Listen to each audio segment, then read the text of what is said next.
Europe 1, il est 6h54 et on passe à la question santé avec vous, Thomas Soto. C'est un appel important, un appel très important que lance l'EFS, l'établissement français du sang. Bonjour Dr Kierzek. Bonjour Thomas. Avant de partir en week-end, on serait bien inspiré, tous autant qu'on est, d'aller donner notre sang. Eh bien oui, il ne faut pas que la mobilisation faiblisse parce que chaque jour, l'établissement français du sang, il y a partout des établissements et des sites en France, il y a 132 sites, a besoin de 10 000 dons de sang par jour. C'est-à-dire que pour compenser les besoins, et on a besoin à l'hôpital tous les jours de transfuser des patients, on a besoin de 10 000 dons de sang chaque jour, sachant que c'est en flux tendu parce qu'un don de plaquettes, par exemple, c'est 5 jours de durée de vie. Après ça 5 veut jours, dire, c'est poubelle. Après 5 jours, c'est poubelle. C'est un peu plus long pour les globules rouges, mais en tout cas, comme les produits sanguins ont une durée de vie limitée, il faut sans cesse renouveler les réserves. Alors vous êtes urgentiste, on sait que vous passez une partie de vos nuits aux urgences. Gérald, il vous sert à quoi le sang, vous, concrètement ?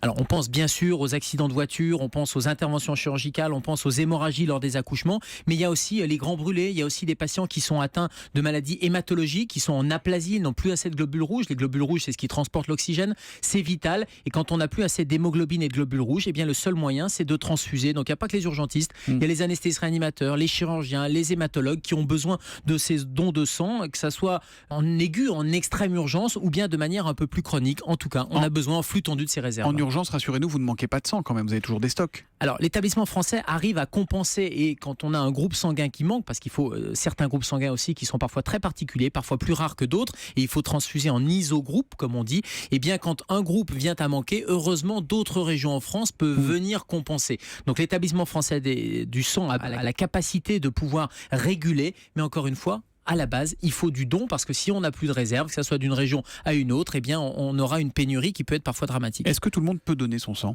Alors tout le monde peut donner son sang à condition d'être majeur. Il faut avoir entre 18 et 70 ans. Il faut peser au moins 50 kilos. Alors on ne va pas vous retirer 3 litres de sang. Vous savez, on a tous 5 ou 6 litres de sang. On va retirer une quantité acceptable, mais quand même, il faut peser au moins 50 kilos. Ne venez pas à jeun parce que ça va vous fatiguer un peu, pas vous mettre à plat, mais ça, vous fatiguer un peu. Pas besoin d'être à jeun pour aller donner son sang. Pas besoin d'être à jeun. On l'avait dit en début de semaine sur le cholestérol. Là non plus, vous allez vous faire prélever sans être à jeun, et puis vous allez manger surtout après. Il y a toujours une petite collation. C'est d'ailleurs un moment assez convivial, et vous allez passer 40-45 minutes pour le prélèvement, rester un peu pour la collation et ne pas prendre la route tout de suite. C'est toujours un moment assez sympa. Et les homosexuels, est-ce qu'ils ont le droit de donner leur sang maintenant en France, enfin ?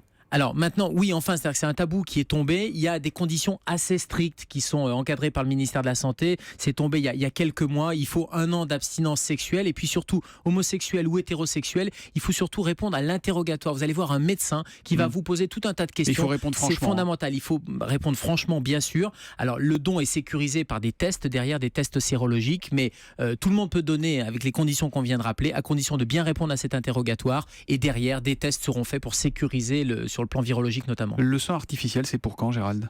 J'aimerais bien vous donner la réponse. En tout cas, c'est pas pour aujourd'hui, c'est pas pour tout de suite.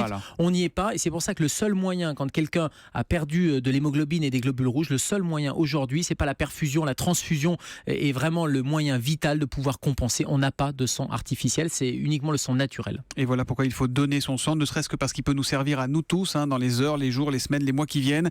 Et moi, comme à chaque fois qu'on en parle, Gérald, je vais aller faire un nouveau don de sang. Pour savoir où donner, rendez-vous sur le site dondusang.net. À lundi, Gérald.